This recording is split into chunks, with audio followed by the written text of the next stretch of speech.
Greetings and fellow adventurers, welcome to the MNmaxed podcast. We want to thank you for joining us, and you do so as we continue the Extinction curse. As always, we'd like to invite you to come join our Discord where you can hang out with us and other listeners of the show. And if you'd like to throw a little financial support our way, you can check out our Patreon. And a shout out to all of those at our big number level and above. Rock Jedi, Iggy, Wolf, Blottimus Slump, Thunder Mammoth, The Trevor Project, Das Chris, Fizzgig, AC Goldner, Eric R. Oh, just gonna sneak right past you there. Indie Link, Tawdry Monster, Mercutio, Angel Shadowheart, Forevermore, Sirendon, Tiki Lopez, Licky Topez, Rickety Rope Bridge, Alex K, Mordine, Doma El Laka, Dr. Grinnis, Frank L, Just Mike Works, Ross D, Marab Syndrome, Fig Tears, Zach S, Jamie H, Mr. Turtle, Sleeve, Darren, Caleb W, Corey, Pickle, Mr. Grimm, Fire Down, M54 Ewaz, Jameson S, Eric R, +2 Vorpal Salmon of Whacking, I'm Not a Robot.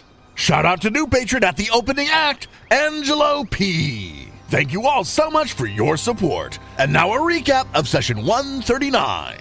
After wrecking some Zolgath, we fly over to the Thieves statue. We find a bunch of dead Zolgath there. We determine that this thief statue is beyond us, since we really have no thievery. As we head out, we spot a colossal titan hiding in the mountains somehow, who pops out and attacks us. It's an absolute monster and almost kills the wizard and Moonlight. They basically have to run away. The fight is epic. In the end, the wizard takes it down with some magic missiles. Yeah, we'll take some time to heal the poor wizard up. Yeah, interestingly enough, the fact that you ran away actually, delayed him from handling the immediate Jeb and Peach Pie threat, because he really wanted to knock you out so he wouldn't have to deal with the spell any longer. But that Wand of Manifold Missiles knocking... Poking at him. Yep, just poking him little bits at a time. Not enough to gain his attention, but... That was a very fun fight. Yeah, that was until he counteracts, and then all of a sudden it's like, oh shit. Oh, fuck you in particular. But just no, he counteracts your 10th level fucking spell. That's very, very well played by the casters there. Jeb and I just kind of got up, or I just got up and whacked on it. But Jeb, your sustains, and Moonlight, your sustain, and running away, and Wizard, your timely spells. This is a good fight. Good team effort. I expand my control stand and start choking out Peach Pie. Why, Jeb? Why, Jeb? For some reason I pictured Peach Pie as someone that liked being choked. Peach Pie hard! Jab harder. Harder, Jeb. Harder. What has happened? Jab immediately drops the spell. He's like, what the fuck? Whoa. So go ahead and get all of your treat wounds in. We don't really even have to roll. We take a few minutes. Yeah, you take your time. I'm not going to make you roll for it. Go ahead. Right. Since there's not anything that's going to be threatening you immediately, you took care of really the only threat in the immediate area. There's nothing for miles that... I mean, we need to loot this thing, find what it's got on it. I try to wield its halberd. Yeah. It's heavy. It's heavy. It's fucking gargantuan. All right, so let's go through a couple of things here with gear. The Thanatotic Titan is carrying a +3 greater striking halberd, but you can't really carry the halberd. And we'll take the runes. It doesn't, shave off. And you can make some crafting checks to get the runes That would off. take 8 hours or something like that, doesn't it? Just removing runes from a weapon? I mean, transferring runes takes 8 hours. Does it? Yeah, I suppose it does, doesn't it? That being said, I wouldn't be against taking a day sleeping. After that fight? You can is there a room that he can fit in the mansion? The Titan? No. You got a side room for that? Yeah. Drag the halberd into the Titan so you can work on it. Yeah, it takes 1 day to transfer a rune or swap a pair of runes, and you can continue to work over additional days to get a discount as usual with craft. So yeah, you could remove the greater striking and the +3 potency rune, but you will need to work on it to actually pull the runes off and put them onto a rune stone. This will take a little bit of time, 8 hours for that. On top of the +3 greater striking halberd, he also is wearing a +2 greater resilient full plate. That's worth some decent money. And the greater resilient, that's the one that gives you the +2 item bonus to saving throws. Which I would assume we all already have. Or maybe the wizard doesn't have it. No, I do. Oh, yeah, because you got +2 Bracers. bracers, don't you? Yeah.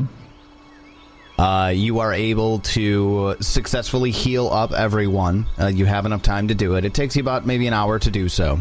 The ground around the thief statue is crumbling. There are fissures all over around that statue.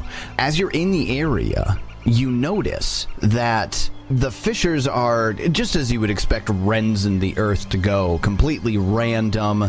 They open in a path that isn't a straight line. You have jagged cliff wall edges inside of the fissures. But you notice below where the thief statue is solid stone. In fact, it's marble that is untouched by the earthquake effect. It's difficult to tell because, of course, the fissures in the ground are completely random. But it's easy to spot the spot under the statue because against the randomness of the cliff walls in the fissure, they're smooth and flat. So I guess the question is the objective of this thing to unlock it or to get whatever's in there and put it in its hand? That's my guess, is that's the objective, is putting this certain item in its hand. Maybe it just doesn't know how that happened. So we could try a door knocker, or we could try, a wish/alter reality thing. I don't think a door knocker would work. Well, yeah, but Tyler just said there's a much larger open space now that we could put that door in, and Door knocker opens like a 10-foot tall door. Yeah, you do see that the pedestal that the statue is standing on is made of solid marble, and that structure goes underground. The earthquake didn't actually affect that structure, as it seems to be magically reinforced somehow. But there is a big wall of marble along the sides of one of the fissures right next to the statue. I guess door knocker really just says it opens a door. it also would also depend true. on how thick it was. Doors. It says it only penetrates 5 feet of material. Yeah, my greater one could do 5 feet. I mean, do we want to try that before we try using a wish, or do we just want to fuck around with wish and alter reality? This is all on you guys. I'm indifferent. See what I'll allow. Well, it's kind of the weird thing. There isn't really any material requirements anymore for wish. I think one was 25,000 gold to make a wish. Yeah, it was really fucking expensive. Wish was also significantly more powerful and open-ended in 1E2. Tyler, I think we wish to alter reality. A wish to alter reality. So, if you wish to alter reality, well, I'm not going to tell you what you can do. Tell me what you want the wish to do. What is your wish? You wish to be a masked, legendary thievist. I mean, I think in the end we want to, try to get a much better version of Knock. Something that makes it so that All right. it's a 9th level version that makes you a master in it or legendary in it. I really like that. And in fact, at some point, I might look at just writing down some homebrew rules for Knock with some heightened versions for it. Because in a situation like this particular party, not having anyone above trained in thievery, you really should. We're honest people, all right? Fucked here and there, right? But of course, We wouldn't just take something from you. right. Well, and of course, adventurers, or not adventurers, adventures that happen do kind of assume that you have somebody who fills one of the roles in your standard, classic party. The thief, the healer, the wizard, and the fighter, right? But that's just not the case in this party, and it's not always true. So, if you want to expend a casting of Wish or Alter Reality, I'm not going to require both.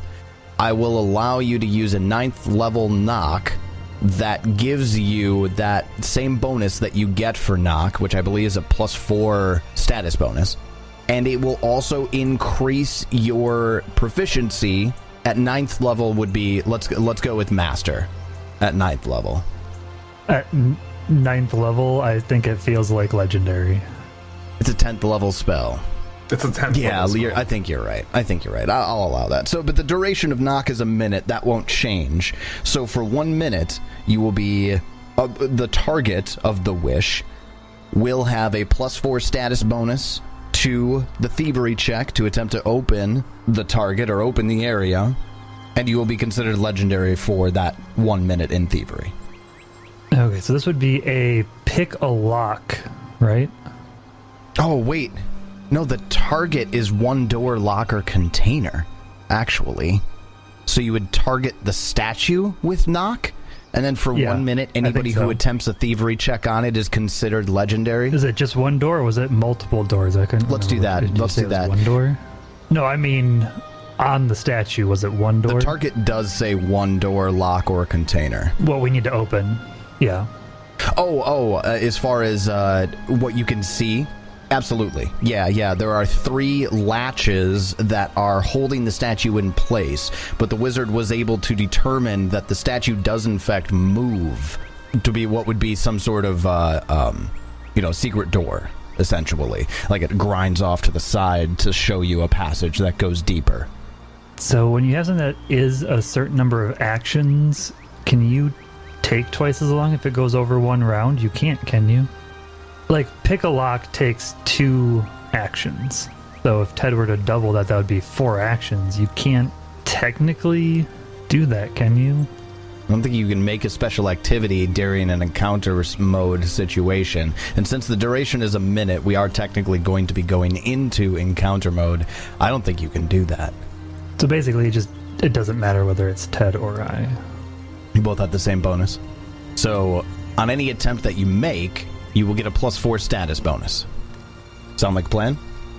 Good luck. So who's supplying the casting? Alter Reality or Wish? Which one? I want to cast it. I wish for Moonlight to do this. All right. So the wizard casts Wish, 10th level spell for the first time. You wish for a way for the door to be opened. So that's where we created our heightened knock spell. You have a minute. The spell will last for a minute. How many attempts can you get off in that minute? I think just 10 is basically what we just said. I think just 10, right? 1 per round. Let's start seeing some checks. Let's start with the 54. A 54. Yeah, so you are able to unhook the first of 3 latches with your first attempt. Okay, so this is 3 separate latches, not just a more complex lock that takes multiple... Correct. Okay. And we'll call the target for this one the door of the statue. So this will work for the rest of the latches as well. Because with thievery, a critical success, you achieve 2 successes towards opening a complex lock. Oh, yeah, that wouldn't quite work out like that for this. All right, that's fine. So that's 1 round. Round 2. Ooh, 43. Is also a success. And now looking at it, roll anything but a 1 with all those bonuses, essentially, which... Well, Yeah. 17, so 53. There you go. So yeah, I mean, it seems strong, but at the same time, that's basically a rogue. That's what a rogue would have had. That would have been what a rogue would have done in our party, yeah. And we wished for a rogue. You are able to unlatch all of those 3 latches, and as soon as you do, the statue spins counterclockwise and to the side, revealing a tunnel, a passage that descends straight down. You have dark vision, so you see that it descends straight down for 20 feet, and it narrows the entire distance. For the last 10 feet or so, you think that even a creature as small as Moonlight will need to actually squeeze through the last 5 feet or so of the passage going down. How small? 3 feet wide, and so it's 3 feet wide at the top, right where the statue is, and then it narrows further all the way down 20 feet. And even throughout the hallway, or this passageway, this hole that goes down, there are protuberances along the walls that are precisely positioned to restrain movement. All right. So who's going down? I mean, it seems like it has to be Moonlight. They're the only one even close to small enough. You think somebody larger might be able to squeeze, but it would be a little difficult. You need to be somebody that's acrobatic. I'm acrobatic and small. Yay. So does Moonlight descend? Moonlight will descend. So Moonlight begins to squeeze down this narrow passage, using the protuberances as, almost like ways to help get down, right? Because there's no ladder or anything. It doesn't sound like you're using a rope to descend either. As you get further down, you get down to that last 5 feet, and you're squeezed in on all sides. It's dark. It's musty.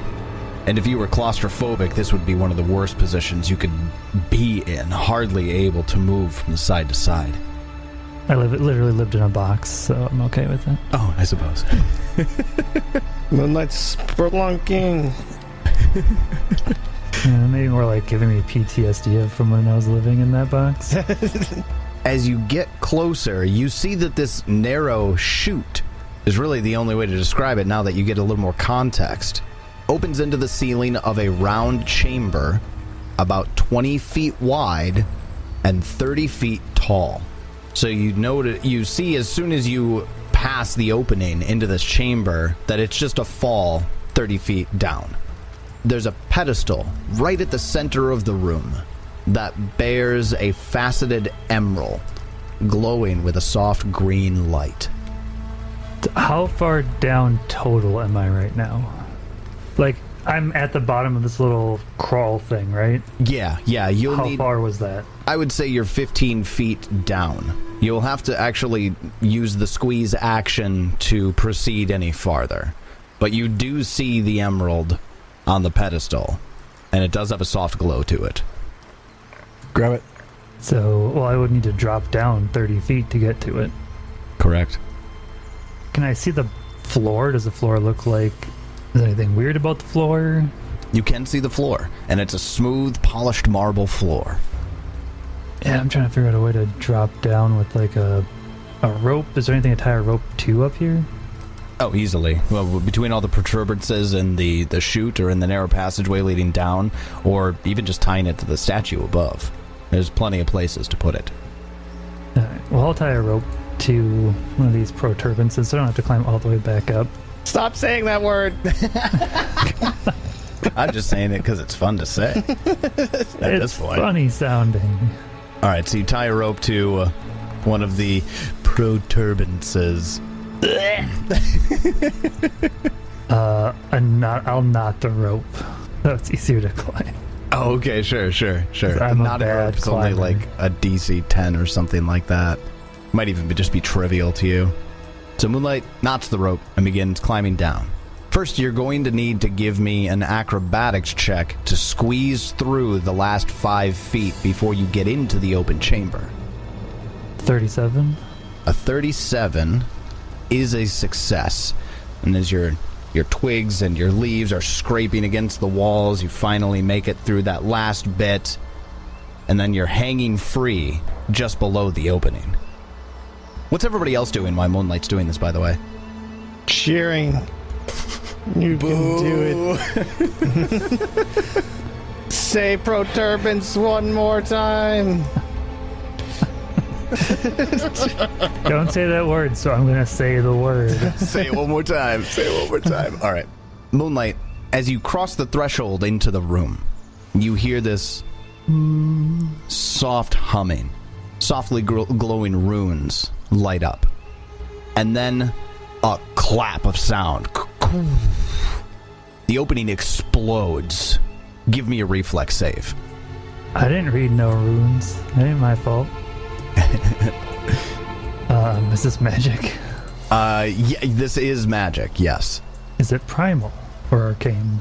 I guess I should just say, is it primal? It doesn't actually say. The explosion... Oh, if it doesn't have the primal trait, yeah, then I don't think it makes a it doesn't have difference. any traits, to be honest with you. Yeah, no traits on this, so nothing like that. 47. 47 is a success. Holy shit. shit. Still, that's 49 damage. So this explosion goes off in the chute as Moonlight crosses the threshold into the chamber, leading deeper where the pedestal with the emerald on it is. I'll ask again, where's everybody else when this occurs? Well, I'm assuming Up just top. waiting. Yeah, just Yeah. hanging out. I mean, if I hear like a big explosion, I might realize I can't get in the fucking hole. I mean, are you watching Moonlight to make sure that they're being safe, or are you just... Can we see them from here? I kind of got the impression we couldn't even see them. Yeah, Like they had to. just like fall down a tiny hole. kind of look down into this hole to see where it's at? Yeah, if you're at the top waiting for Moonlight, the explosion gouts out the top of the opening right where the statue is. And I need all three of you to give me reflex saves as well. Oh, well then I'm not looking. Yeah, see, that was my problem. Give me a reflex save. You bastards. I said I didn't think we could see down there. So why would I be looking? But I get a 32. 42. It's really big and it hurt everybody. It doesn't matter what you're doing. It's big, it hurts. Well, it's everybody within 5 feet of its openings. I would say I'd probably be within 5 feet. There we go. Okay, then I'm going to drop the fire damage here since I don't have an effect on you guys for this. You'll have to apply the damage yourself. Peach Pie, with a 32, you critically fail.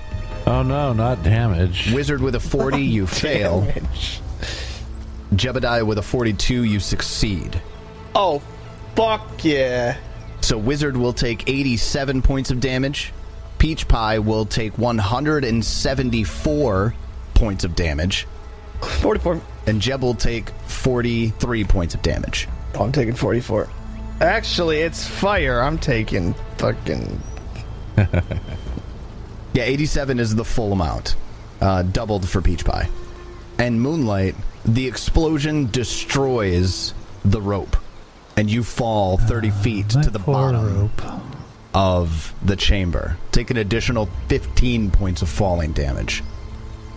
Okay. So now I'm at the bottom. How tall is this pedestal? It's only about 3 feet high. Okay. Well, and the gem is just sitting on top of it. That's correct. I start doing first aid to treat wounds on everybody. I climb on top of the pedestal and grab the gem. Okay. You're able to, without anything stopping you.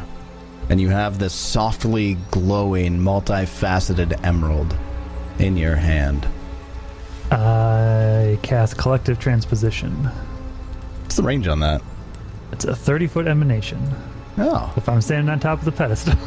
That gets you just back inside the chute. Yep, that's my goal.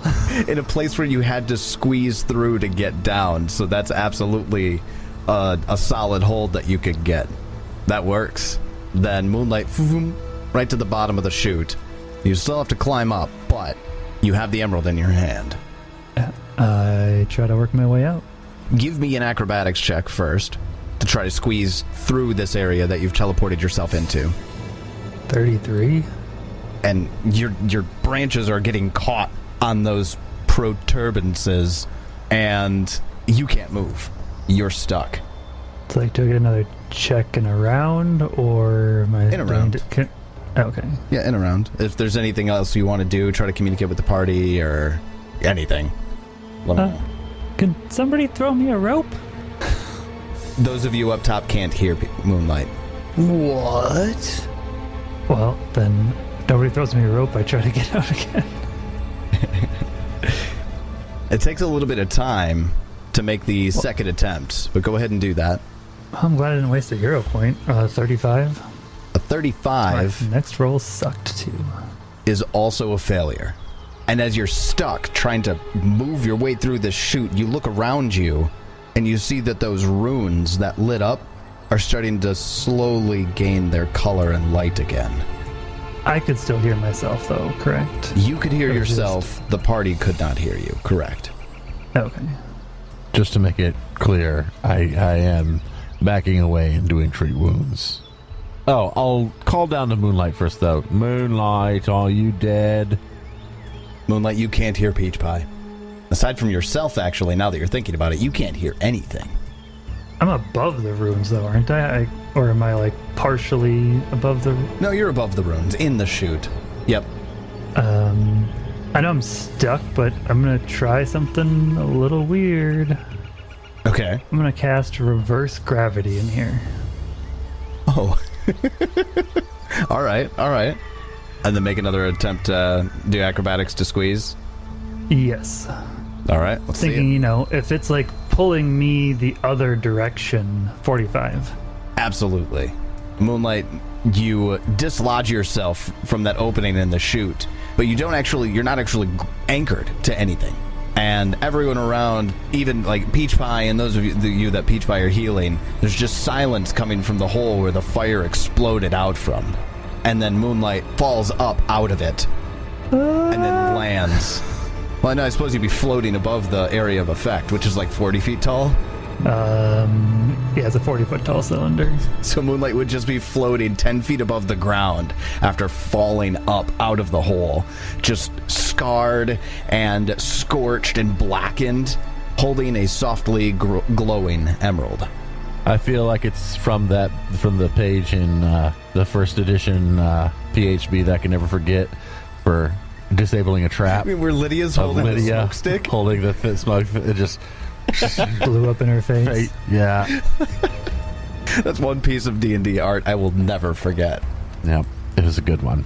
I think I said first edition. I meant third edition D&D. Oh, yeah, that would be 3 or 3.5. I can't remember. It was 3. It was 3. Was it? Well, I mean 3 and 3.5. I mean, I suppose they reused the art. The art was the same in PHB 3.5. Yeah. Yeah, I will crawl to the edge of the space and kind of jump down those 10 feet to the ground. Gonna straighten out my leaves and brush off some of the soot and place the emerald in the outstretched hand. And as you place the emerald into the thief statue's outstretched hand, the glow brightens for a moment when you set it in the palm, and then you can feel the statue's blessing fall upon you. Wow, that was something. Should we go get that sheep, or is it nap time? Sheep! As long as I don't have to do anything. After the thief's trial has been completed, I guess congratulations, there wasn't a lot of fanfare from that one, just a lot of smoke and explosions. You begin the work of pulling the potency and fundamental runes from the gargantuan full plate and gargantuan halberd. And I need a crafting check for both of those things from Peach Pie and the wizard, if they're the ones working on this. Rules side note, as this episode releases, new errata just dropped, which clarifies you do have to have magical crafting in order to move runes. Neither the wizard or Peach Pie has that, so we did this wrong, just so you know. 31. 48. Peach Pie, you are successfully able to transfer the rune off of whichever item you were working on onto a runestone. The wizard, however, fails. So which one would you have been working on? The greater striking rune. I think the main thing is it doesn't matter, so we don't care. We're just doing it just to do it. It's okay. We're getting nothing out of it. It doesn't matter. We just do it. I was because then why are you doing Because it? it's to stay in character. Because the wizard wants In my money. head, I want the idea that Peach Pie is wealthy when he is done. I mean, he will be, that's for sure. Okay, I guess I'll just choose at random then. Nice. This feels rote and I hate it. I don't think you do. I'm slightly annoyed by it. That's probably more accurate. Are you perturbed? Proturbed? Yeah. Good callback. So there's a couple of things I want to get to you guys here. First of all, I've got to retcon one thing. Well, one thing that's going to turn into several things. The pile of Zolgath bodies in the gully about a quarter mile west of the thief statue, they actually do have some loot to give to you there. Oh, sweet. We grab it. So we're gonna get that to you retroactively here. There is a magical composite short bow, a magical breastplate, a high grade adamantine maul, and a magical shield. I'll take a look at the shield. Take a look at that mall. So interesting thing about the maul is not magical. It's just adamantine. adamantine, but adamantine overcomes shit that like no amount of magic can. Oh, yeah. And it is high-grade adamantine, too. What's the shield? I got a 47. The shield is a major sturdy shield. It's majorly sturdy. Nice. Good thing we got all them people that use shields. So the maul on its own, without any magic, is worth 16,000 gold.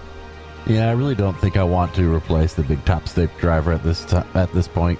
I've had it the whole campaign. Even if an adamantine maul would be good, I've got the relic gifts on the big top stake driver, so I don't want to ditch that. All right. So Could. sell it. You never use them. It's true, but it's got them. Think about how much you could sell a relic. Awful. Thanks for this item, Tyler. Now I'm gonna sell it. for money. I feel like as soon as it's not in my hands, it would lose the relic stuff. That is true. At least that's the way I feel.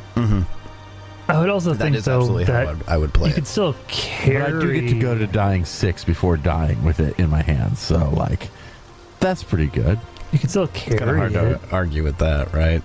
What about the breastplate and the short bow? Composite short bow. Yeah, let me take a look at the breastplate, too. I might also be interested in the breastplate. Right Here now, I've got a am mithril breastplate. That's for the breastplate.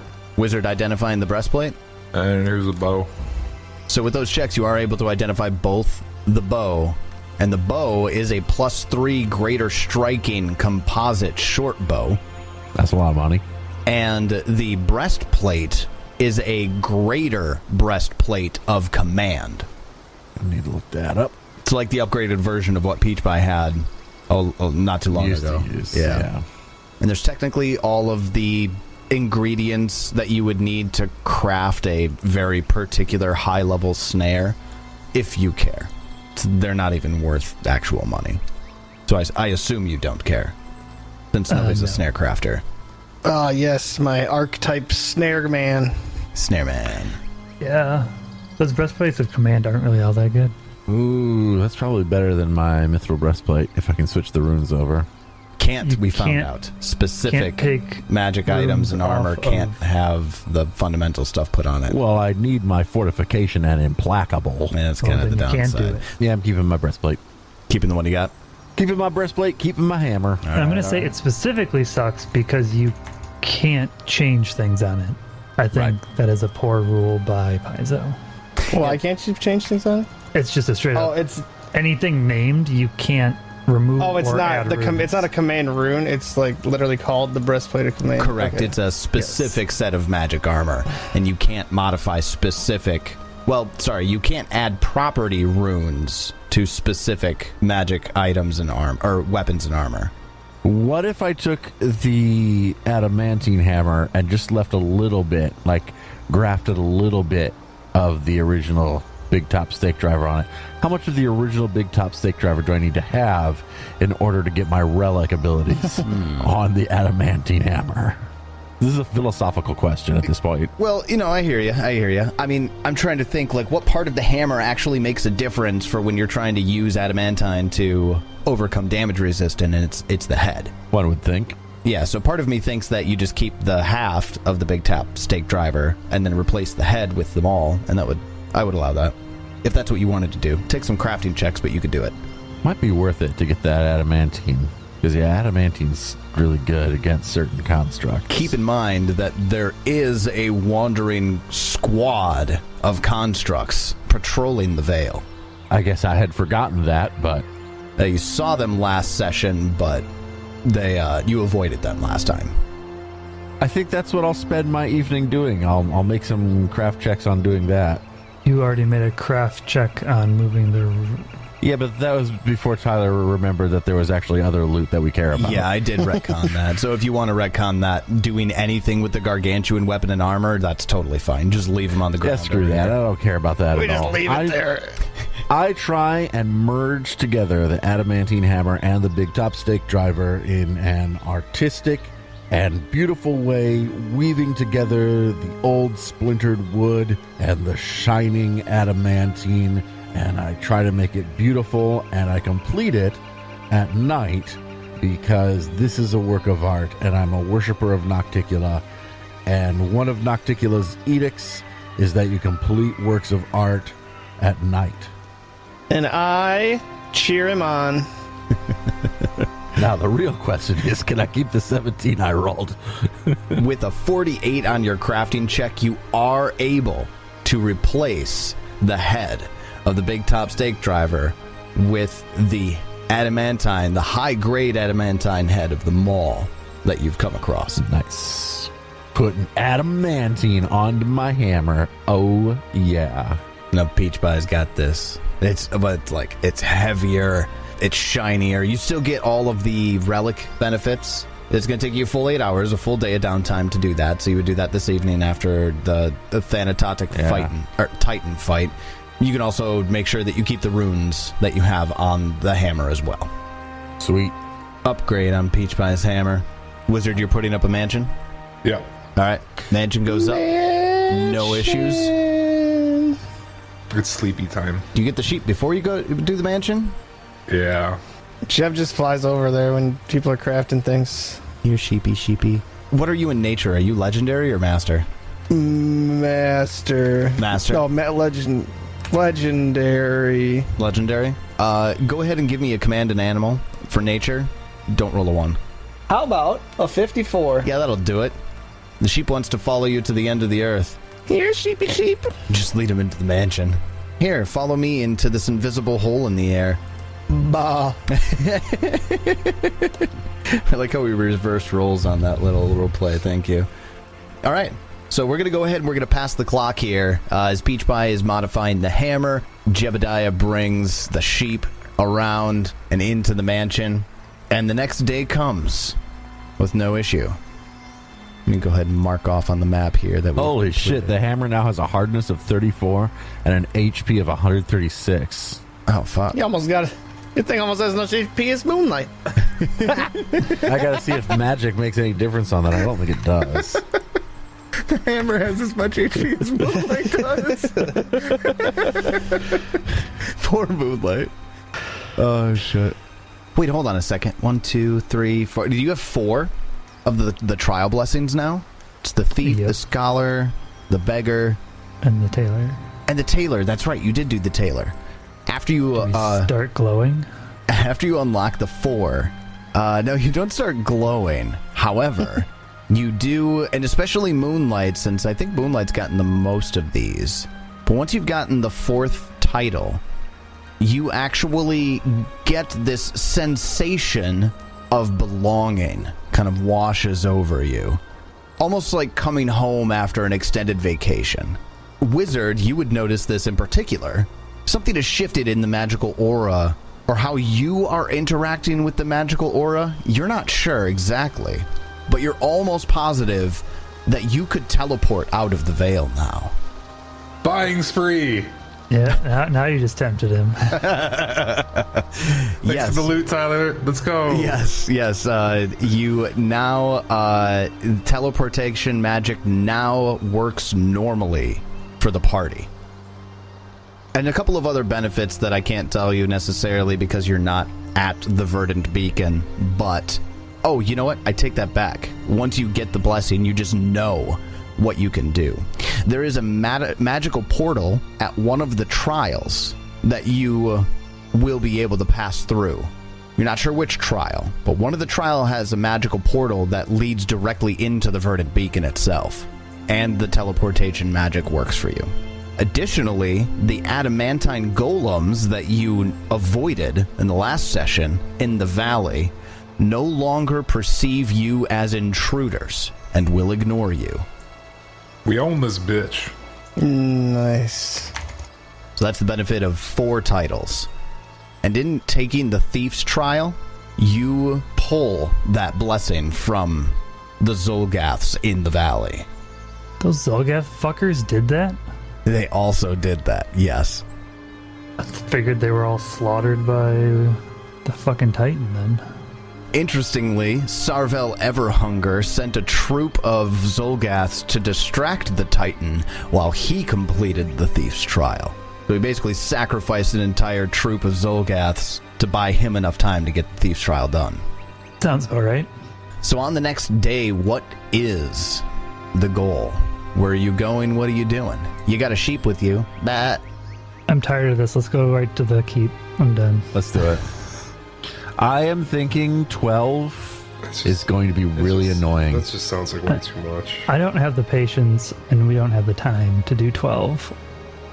All right, so we have 4 of these things, right? Yes, I believe so. And there's 12, right? Yes, that's what Ilos has told us. I don't want to. You don't want to get all 12? I don't want to get all 12. I'm so bored. We're a circus. Let's just go do action things. Moonlight looks around. What do we do with these sheep then?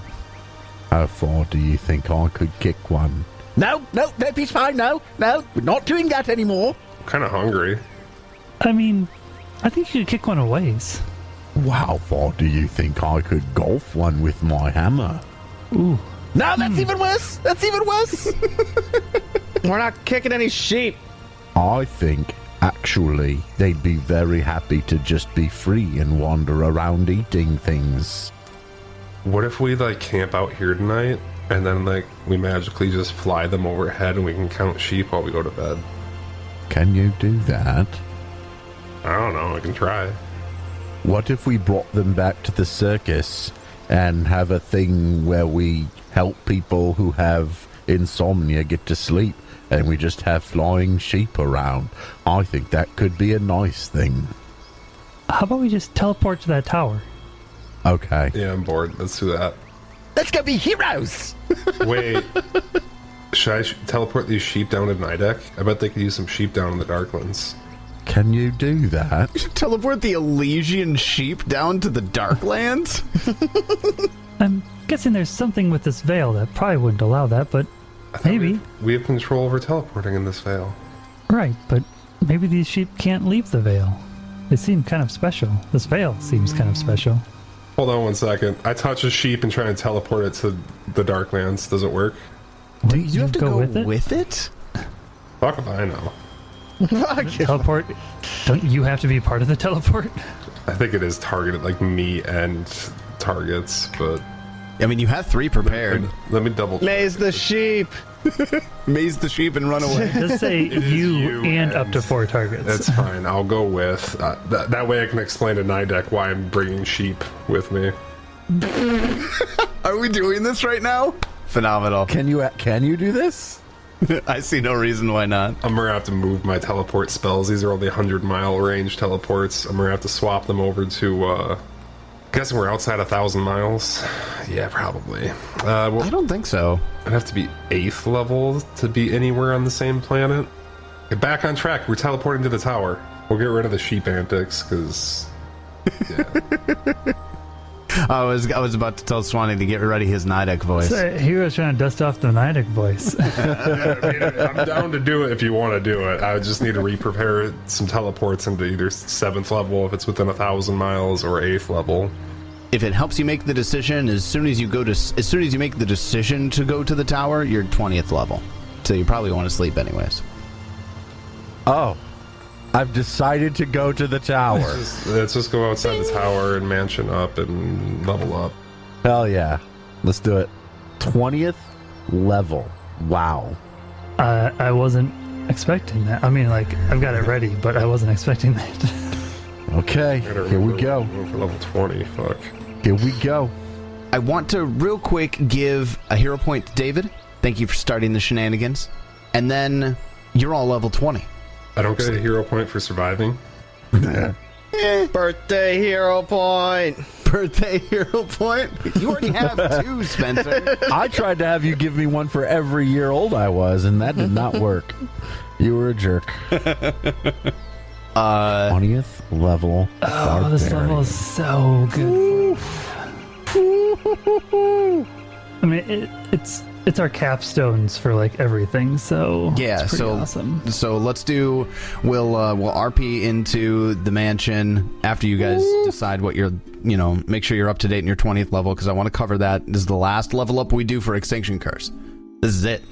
Who wants to talk about their level 20? Are you guys ready for your level 20 I need to level ups? finish. I'll talk about mine because I'm ready. Says the barbarian. Yeah, says the fucking barbarian. So yeah, level 20 ability boosts. So here is Peach Pie's level 20 abilities. Strength 24, Dexterity 14, Constitution 20, Intelligence 18, Wisdom 17. Clearly I didn't plan this character from the beginning. And Charisma 10. Yeah, every character from now on that's going to 20, I'm planning that shit out. So I'm not ending on any odd numbers. HP 368, AC 43. For my skill feat, because I don't care anymore, I guess, with skill feats, I took Rapid Mantle, which is level 2 and requires an expert in athletics, and I'm legendary. So I have Rapid Mantle now, I guess.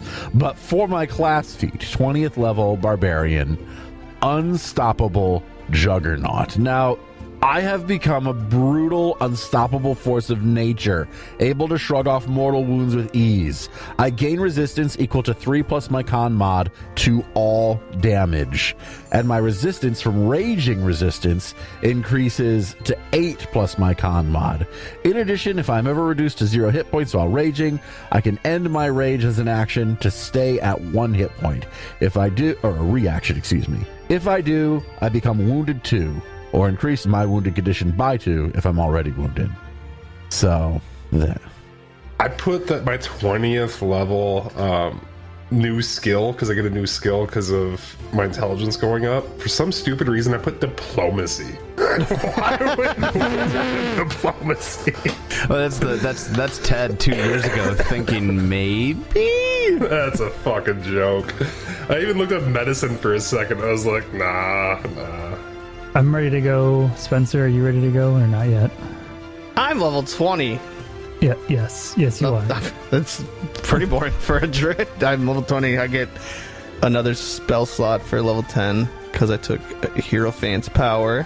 And I took Assurance at level 20 because that's something you do. For what skill?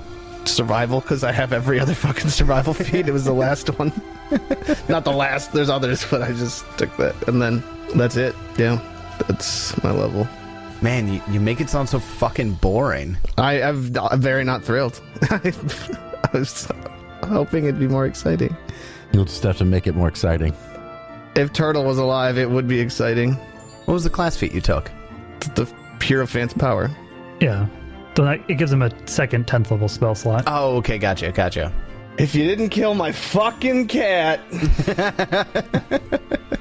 It'd be Apex Companion, right? Even though, well, if you would have let it work, because it's technically from Age of Ashes or whatever. Yeah, whatever. And it says you need to complete some trial to have access to it. And I was like, I did it. Fucking the wizard sent me there. I was gonna say, if this isn't a trial, the whole fucking campaign, I don't know what is. Apex Companion would have been so fun. Gargantuan Turtle. I'm sorry, my level was not exciting, guys. Next. All right. Yeah, who's next? I mean, big things for Moonlight are Dex is up to 20, Charisma's up to 22. Skill feat, I took Aerobatics Mastery, which you might go, why would you need Aerobatics Mastery? Well, yeah. Because my 20th level class feat is Bloodline Mutation. Okay. So you permanently mutate to become more like the creature of your bloodline. You gain the appropriate trait or traits for those types of creatures. Yeah, like shadow type creatures. Well, I am modeling mine considering the blade that is in me and the fact that I'm shadow after the Eremite. Oh. Tyler might remember me asking him about this like 10 levels ago. I do remember this now that you bring it up. Yeah. The Velstrak. You gain the appropriate trait or traits for these creatures. Aberrations for Aberrant, Angel, and Celestial for Angelic. Shadow wasn't an option when they came out with this bloodline mutation, I don't think. So because I have low light vision, I gain dark vision. And one appropriate trait of the following, which I'm going to take, the creature associated with your bloodline has the ability to fly, which Eremites do. Mm-hmm. So I get, I grow wings with the fly speed equal to my land speed. Oh shit, you're really fast too. I now have a 40-foot fly speed, 45-foot fly speed. All right. For those who don't remember, the Eremite was what Soro had transformed into at the end of Book 3. A much weaker version of one. Oh, because the real Eremite is a level 20 creature. Oh god, I nerfed that thing so hard for that fight. So yeah, Moonlight is taking on some characteristics of that. They grow these like kind of bony shadow wings, and they've already kind of got long claws, but they get pointier. And I have a 45-foot fly speed now. Damn. All right. So yeah, that is level 20 for me. Oh, and I broke 200 hit points. Peach Pie's like, I have 368. All right, Wizard, what do you got? Well, 20th level Wizard has a whopping 8 strength and 8 charisma, as you can expect with a 20th level Wizard. 20 dex, 20 con, 20 wisdom, and 24 intelligence because of the apex item. Damn. Yeah, he's fucking smart as shit. Wait, no. Shit, he's smart as fuck. There you go. I like that better. Solid 29 initiative, 41 AC. That's still just fucking baffling to me. 41 AC on a wizard. The scaling is so different. Feels weird, right? First edition, yeah. I mean, all my saves are like in the 30s now too. 31 fort, 31 reflex, 33 will. Like that's all pretty nuts. Feat wise, I took Arch Wizard's Might so I could get that second 10th level spell slot, and I wasn't sure what to do with my skill feat. I ended up taking Legendary Codebreaker, which is the Legendary Society skill feat. That allows me to decipher writing at normal speed rather than having to like take however long. So like, I don't have to slow down. But if I decide to do decipher writing at like the slower speed, I can and spend the full amount of time. If I roll a success, I get a critical success, and if I critically succeed, then I can understand it word for word, whatever it is. So it's like if you're reading like Thieves Can't or something like that, you just understand it as you're reading it. You don't actually have to take the decipher writing action. Is that what that says? Basically, yes. Damn. Okay. I mean, I would still have to make a check. I just don't slow down to do it. And if I choose to do this, like the slower speed that you normally have to take with decipher writing, then if I succeed, it's automatically a critical success. And for some context here, the decipher writing usually takes 1 minute per page of text. Yep. It made sense. I like reading. Everyone knows the wizard likes reading. And then for that new language I picked up with my int increase, I picked up Aslanti. As we know, I had a little bit of experience, or the wizard had a little bit of experience reading in Aslanti, so it made sense that he actually learned it in that short time, because he's smart as fuck, right? Yeah. I learned Gate just because I figured campaign over, I'm just going to gate myself to Castervel or something. No, I guess that'd be a teleport. I could gate myself to a different plane. I'm going to go plane hopping. Say, Gate, you would... I'm going to need Jeb with me. Jeb, you're coming with me. Gate is to bring other people, yeah. Jeb, we're plane hopping. I need to keep me alive in these other planes. Use your legendary survival. I was going to say, you'd actually need Jeb for that legendary survival thing. Oh my god, the circus is gonna go put on shows in different planes. Look out, Abyss, here they come. Yes, the interplanetary fucking... interplanetary interplane. Interplanetary. We go wherever the fuck we want to go and put on shows. Put on a show for the fucking, for the Dragonkin, or the Dragon Folk on Triaxis, or fucking go to that, like, never-ending city on the Plane of Law. Axis. We're putting on shows for gods. All right. Well, that's the party's 20th level for everyone at home. This is the first time in our 9-10 years playing together that we've actually finished a campaign from 1 to 20 without taking major breaks. Hey, we haven't finished it yet. I mean, we're getting there, right? Well, you got to level 20. There you go. So this is kind of new to us to an extent too, is we're just like breaching into the, you know, the end of this long haul that we started at the beginning of 2020. Do you rest before you teleport to the tower, or do you just teleport to the tower? Yeah, let's rest. We need to hit level 20. I mean, Generally, I'm like, we teleport to like a mile away or something like that. I could cast Dragon Fart. Dragon fart? Hang on. Fart. You got a dragon fart? We get a big, giant Dragon Fart that's protected by 4 Tyrannosauruses. Perfect. I love it. Isn't that a 10th level spell too? Yeah. 10th level Siege dinosaur. of the dinosaurs. Everybody likes the dinosaur. As you head into the mansion for this evening, you've come a long way. A very long way.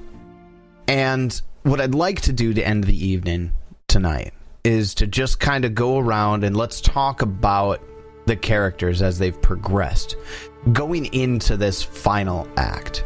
When we first started Extinction Curse, we had a party of 4, and only 2 of you that started that party of 4 are here today. And one of them almost didn't make it. Let's talk real quick to the leader of the circus here. Moonlight, as you started this adventure, and before the adventure, you started off as a sideshow act in the Celestial Menagerie, locked in this lightless cage, being, wheeled out in the dead of night as this aberration, this thing to show off to folks, to getting busted out of the Celestial Menagerie by Jeb, to making your way to the Circus of Wayward Wonders with him, and eventually finding yourself to be the actual ringleader of the Circus of Wayward Wonders. We're beyond the circus now. It's been almost 2 books where we really haven't really thought of the circus at all. So I'm really curious, what does Moonlight think about their journey up to the now? How do they feel about what's ahead of them going into this last chapter and where they've come from? That's a really heavy question. They certainly, like I said, it's a long ways from living in a box. They find it really fitting that Jeb is still here, as he's the one that saved them from their captivity in the first place. So they're happy about that. I feel like Moonlight's always been a little jaded just from the way they were treated, how they started out, how they came to be. There's always been that shadow inside of them that they couldn't quite wrap their mind completely around. It was kind of this entity that was within them that, no matter how charismatic they were towards, trying to lead a circus, be friendly, and all that kind of stuff, there was always this shadowy entity within them. I feel like as they grew, that continued to grow also, until level 20 it kind of comes to fruition, where they kind of take on a bit more of a shadowy specter. They grow these wings that are like bone and shadow, and they kind of allow that part of their self to merge with the rest of them. They kind of accept it as this is what helped get them to where they are. Without that fear that they could instill in people, the party might not have made it where they are, the debuffing and whatnot. But they're also still really proud of how far the circus has come while under their leadership, and that they could, kind of let it grow and go off on their own without having to be led specifically by us. So yeah, it's been a really long road. Obviously in both game time and in real time, it's been 2.5 years since we started playing Extinction Curse. Real close at this point, man. Yeah. So just been a lot, and it was really weird playing Nidec for a while. It was a lot of fun playing something different. It was fun. It kind of re-energized me to play Moonlight when Moonlight came back. Even though I loved Nidec, it was actually, I was constantly going back and forth up until we brought Moonlight back on whether I wanted to keep Nidec and bring him to the surface, or just, for partly because he was a lot of fun to play, and partly because of the thematic of the circus, the group coming back without their leader. After the Darklands trip? After the Darklands trip. So part of me wanted to see how that would happen, what that would bring out, but I just I just loved playing Moonlight too much, so Hard not to come back to that. it's hard not to come back to it. Also, IRL, you have a giant tattoo of moonlight on your leg, so there's that. Do you feel like the sorrow arc that occurred, because we're talking about that shadow that Moonlight now has, really truly come to accept, and it's now manifesting itself physically as well as, through these abilities that Moonlight's getting.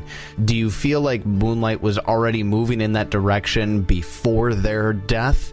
Or do you think that the incorporation of the dagger into Moonlight's physical form aided that somehow?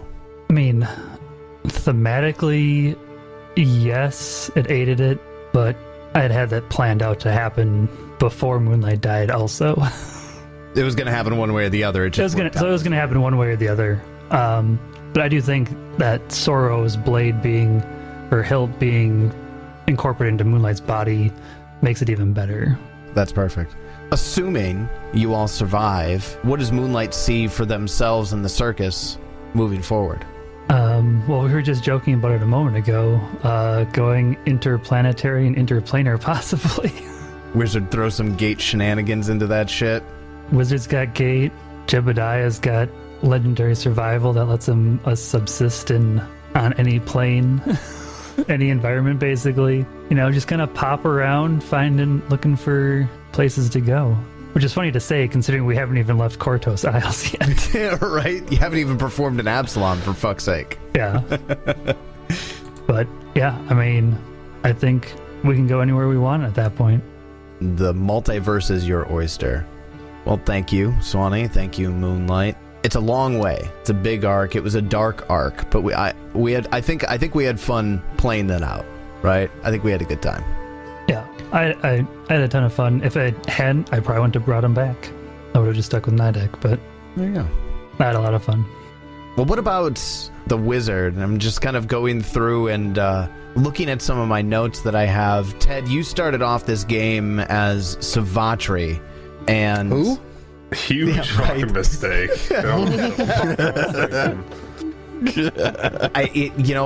I like Savatri. I liked what you were doing with Savatri. It was sad That's a lie. to see. Nobody likes Savatri. Well, you didn't? I thought it was Savatri. Cooking nudes, being misogynistic, trolling around. But, when you brought the wizard in, not only was it a good fit with the party tactically, it fit you better as a player, in my opinion, too. And it was, more of a comfortable role for you to take in this very long-form campaign that we're talking about now.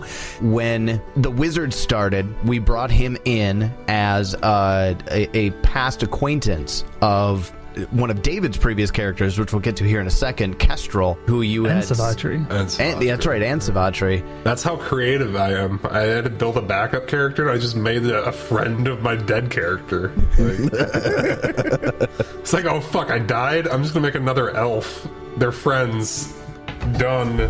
One of my first notes that I had about the wizards in my character notes here for you is that the name.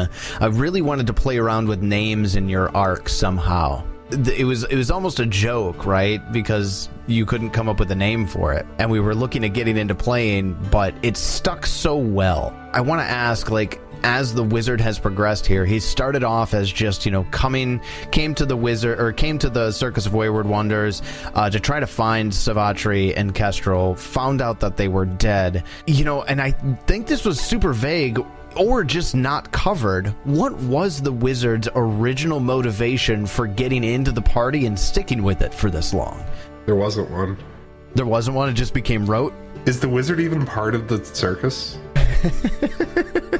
It was a fun run on joke with that, and I think we had a good time with it. So I want to ask, when you think about the wizard in the long form, for you, how has the wizard changed, if he's changed at all, from when he joined the circus to this moment going into the final act? I think he's part of the circus now. He accepts it. Hell yeah, you are. Yeah. He's made friends. He made new friends since his old friends died. I remember when you wrote your backstory the first time, I was really looking at taking it and implementing it somehow, and I was stuck on putting Zaraneth into book 5. What did you think about that encounter with Zaraneth? I liked it. I don't know. I always like that part of my backstory. That I actually pulled something from lore. There's a little, I can't think of the word for it now. The entry for Zaraneth in the Pathfinder wiki is literally like 2 paragraphs. Yeah. It's tiny. I know for me it was fun to put the personality that you had built for the wizard and create the personality for a mentor of somebody like the wizard, and I had a good time with it. And I thought the Zaraneth backstory was a good insert, and it gave me a lot to play with. So what do you think the wizard's going to do after this is all said and done? You going to stick with the circus? Hop around planes, hop around planets. He'll hang out with the circus. You know, he'll move them around so they can. It's a traveling circus, right? Like, they need some transport. I got them. Pop a gate up, start teleporting people around. The barker, the promoter, the fireworks guy, the traveling guy. You're just the everyman. At this point, the wizard is the circus. The musician leader. That's right, leading the band. The circus of wayward wizards. The Wizard of Wayward Wonders. I don't know. That's it. That's it. It's official now. You're the Wizard of Wayward Wonders. Also, I want to point out to the audience here real quick, at level 1, the wizard are supposed to name their spellbook, their thesis, and Ted just now popped it into chat. 20th level, the wizard names his spellbook. It is the Wizard's Guide to Shenanigans. That is the name of the spellbook. It was a question mark in my inventory up until right now. And it just works so perfectly. I love it. It fits the arc, it fits the character, and... If I ever die and somebody finds it, they know what it is. Like, just from taking a look, they're like, oh, this could be some fun spells in here. Why is there color spray on every fucking page? Really, thank you, Ted. It was awesome. I loved the wizard. So, Spencer, I'm gonna come at you, man. What are we doing? Before you come at Spencer, or come on Spencer, what are your thoughts on... Jizz! What are your thoughts on us teleporting somewhere and selling all this shit and doing one last shopping spree? Oh yeah, go nuts, dude. Go nuts, because you know what was supposed to happen? You totally skipped it. One of the trials is the merchant's trial. Oh, And get this, when somebody new enters the veil, Eridan's magic that he put on the veil just takes a random ass merchant from the multiverse and teleports them into the Veil of Eridan and holds them hostage at the trial until you buy something from them. Sucks to be that guy. Seriously, it's selling like everything in our inventory except for that. I want that healing potion major. while they're looking for loot, Spencer, what I'm doing is I'm kind of covering character arcs top to bottom of the thing. Like, we're going into the last act. I just want to talk with you and ask you a few questions about Jeb. You've given my character depression. Tyler, how much could I sell the convergence lattice for? Jesus Christ. I forgot I had that. Got a convergence lattice here. Grail of unholy desire. Don't worry about it. Up, level 20, category hazard in all caps. Subcategory fuck psychopomps, all caps. Traits sweet, price priceless. Oh, fuck. Jesus. We're gonna have to do it. We're gonna get the whole mini adventure with the wizard just selling that to some schmuck and it creating chaos. Yeah, I'm just somewhere. gonna take it to a different plane and I'll just leave it somewhere for someone to find. All right, Spencer. Jeb's had. I know we were just talking a little bit earlier about Swanee and Moonlight specifically having a pretty dark arc, but it was written that way. I feel like Jeb has gotten this really dark arc that started like it was, it started kind of hopeless, but then, gained hope. But progressively throughout the campaign, you've just had things happen to your character that have been just fucking terrible.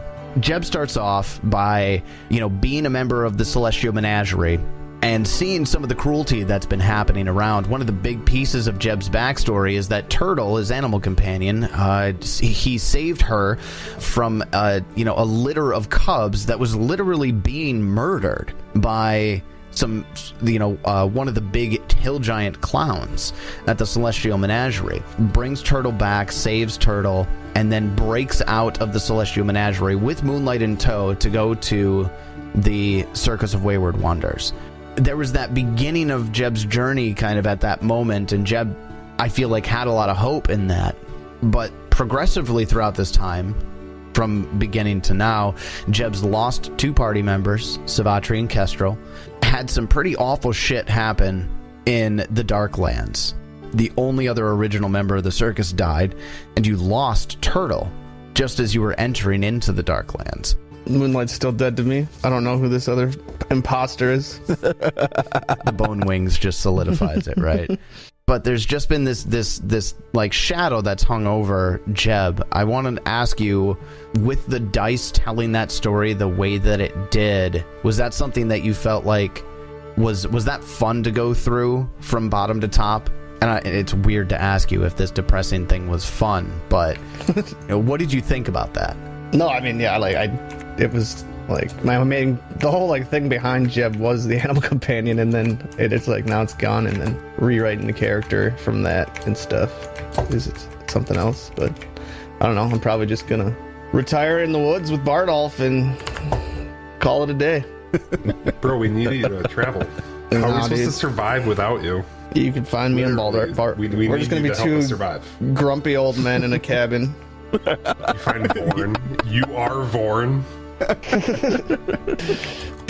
Just grumpy ass Jeb and Bardolph hanging out in the cabin in the woods. Jeb starts growing the herb that the Wiz has been smoking and forgets who he is and turns into a level 1 storm druid. Do you think that Jeb would just retire afterwards, after this is all said and done, or would he go on with the circus life ain't no life for him no more. You look what you put us through. Why the fuck would we go back to his circus? Spencer, the only one playing the character the way like a real person is. True. But going back to the service would be going back to your roots instead of doing all this other bullshit. That's what I'm saying. I'm just gonna retire. Like, I never want to. Yeah, retire from adventuring and go back to the circus. I'm not going back to work. You know how much money I'm worth? Yeah, so many expenses in your cave. Yeah, like. Need I remind you, you don't need to eat. Yeah, let me just use this artifact level axe to chop down some firewood. What do you mean? My axe can just make trees. And summon lightning to light the fire. Yeah. Well, thank you, Spencer. I know one of the things I do really like about Jeb is the fact that he is probably the most down-to-earth character that we have, based on all the shit that's happened to him, how he approaches things. In a lot of ways, Jeb just doesn't have time for fucking shenanigans. But you always put up with it from these guys. And it's a fun counterbalance, and I appreciate Jeb as a character. Hey, thanks. You're welcome, bud. David. Yo. Hey, how you doing? Good, how are you? I remember when we first started this adventure, I was like, hey guys, everybody build a backup character because I don't know who's going to survive. I don't know if you're going to survive. So why don't you just have one of those in your back pocket? And David, you were the only one that made a backup character. Yeah, and it was Kestrel, initially. Who was your primary, actually thinking? Peach Pie. Peach Pie. I initially made Peach Pie to be the character I was going to play. Then, like, kind of our party dynamic switched, and I had this idea of a backup being like an acrobatic who was a monk. And I felt like, oh, Jeb's going to be hitting things in melee with his two-handed weapon. I don't want to have another one of those. I'm going to make a monk. And the monk was terrible. And that was Kestrel, my initial character. And really fun character to RP. Just had been around for hundreds of years as an ancient elf. And was ready to stop taking everything so seriously and just go have a good time and join the circus. But, yeah, he died. And then along came Peach Pie, who's a far superior character, I think, both in terms of RP and certainly combat ability. I would agree with what you said earlier. I think Peach Pie is, I loved Kestrel, but I think Peach Pie is a better character for both the party dynamic and you RPing him. So let's talk a little bit about Peach Pie's arc from starting in. Yeah, my whole idea with Peach Pie was to start him as, well, it just all came from like the idea of a sad clown. I think there's something really fun about this clown that's very sad, but is trying, like in real life, sad clowns who try and just make everybody else laugh. And, that joke about Pagliacci from The Watchmen, like but I am Pagliacci, or whatever the name is. And that's just a fun idea. So I just based a character kind of off of that. I mean, aesthetically, he's 100% Puddle's Pity Party, even up to having the alliteration of the P's in the name. So, like, if you're familiar with Puddle's Pity Party, that's what I've always imagined Peach Pie being, essentially. Dude's like 6'8", he's huge. Peach Pie, my arc for him, I wanted it to be like he starts off as like a nihilist. He's from the Puddles, which is the poorest district of Absalom. Throughout his journey, well, he starts his journey by creating Bernard as the alchemical familiar because he decides he thinks maybe there is such a thing as like good and bad and positivity and even negativity rather than just straight up neutral nihilism. And so he creates Bernard to help him on his journey to find that positivity. And that kind of manifests in Bernard as wanting Peach Pie to be a hero and do the good things all the time and kind of be the Jiminy Cricket on the shoulder. And so I kind of wanted to reach that point by the end of book 5 and have him be where he wanted to be by book 6. I think I pretty much hit that arc by the time we reached book 6, and now book 6 has just been kind of straight up combat. We haven't had a whole lot of opportunity to RP a whole lot, but I think Peach Pie's in the place he wanted to be. So one of the things that when it came to Peach Pie and specifically Peach Pie and Bernard was the really fun idea of getting to play with the party's morals. Like, there were certain things that were coming through the books and the adventure that were very clearly to this party without Bernard, they just straight up wouldn't have given a shit about. At points. And I appreciated the way that Bernard helped move the story forward as you being, you know, a group of heroes from this circus to save the Cortos Isles. Because there were a few moments where, you know, the party was just ready to give up. And Bernard always brought him back. And the one Bernard moment that I'll always remember is the one time. We always basically have this table rule where if you're not going to use the familiar in combat, then I'm not going to target your familiar in combat. But the one time that Bernard came in and started, you know, we actually had Bernard take actions was when Sorrow took over Moonlight back at the end of book 3. Yeah, that art that Fizzgig sent you, beautiful. Where Bernard actually saved Moonlight from Sorrow. And there was this really great moment where Bernard realized that he could be the hero. He didn't have to just convince you to be the hero. And I thought that was a really cool moment. Yeah, it's that's part of it. Like, definitely it was, the idea was to kind of move towards the thought that we do have agency, that we can make a difference, and rather than just hating everybody, it's better to actually take action and be good and try and make a positive change in the world than just sit in nihilism and hate it all. Perhaps mirroring a bit of my own journey at some points in my life. So seeing how the whole like how this arc has come out for Peach Pie and this journey that he's taking at this point in the book, does Peach Pie feel like a hero? Only in his deepest, most private thoughts would he be like, well, maybe a little. If you're all successful in stopping the Extinction curse from happening, where does Peach Pie see himself after the adventure? If Mr. GM God, it will be when, says Bernard. I think Bernard wants to join the Pathfinders. That would be his goal. Like, he'd really like to just start like, he's seen all these adventures and he's like, okay, it's time to start documenting this. I'm going to take charge of my own path. But he's certainly not going to leave Peach Pie. So it would be a constant struggle between Bernard trying to get Peach Pie to go use his literally a level 20 adventurer to go out and do important things, and Peach Pie just kind of wanting to be a part of the circus. And then also getting dragged off with the wizard and Moonlight and convincing Jeb to go travel the plains and see cool things there. Well, going into the final act of Book 6 of the Extinction Curse, there's your party. Whether or not the party's going to survive is yet to be seen. I want to thank you, and I'm sure I'd speak for everybody here, to all the listeners. Thank you for coming on this journey with us. It's been a trip. It's been a ton of fun. We love interacting with you guys. We love putting this out for you to listen to and to talk about and to share with your friends so that we can share that success amongst each other and even among the people that we know. It's very humbling, and we thank you all for that. Thank you. It's your turn. That would have been the perfect way to end that. So why not? It's your turn. Does anybody else have anything else they wanted to sell?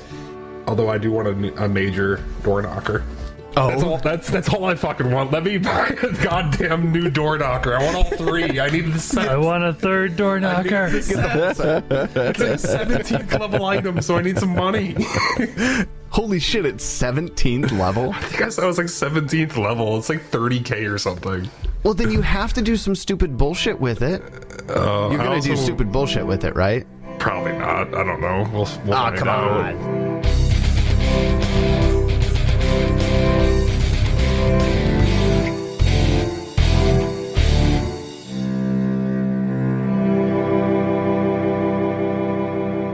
And so we come to the final chapter of Extinction Curse. Will we survive, or will we have come all this way just to let Tyler win?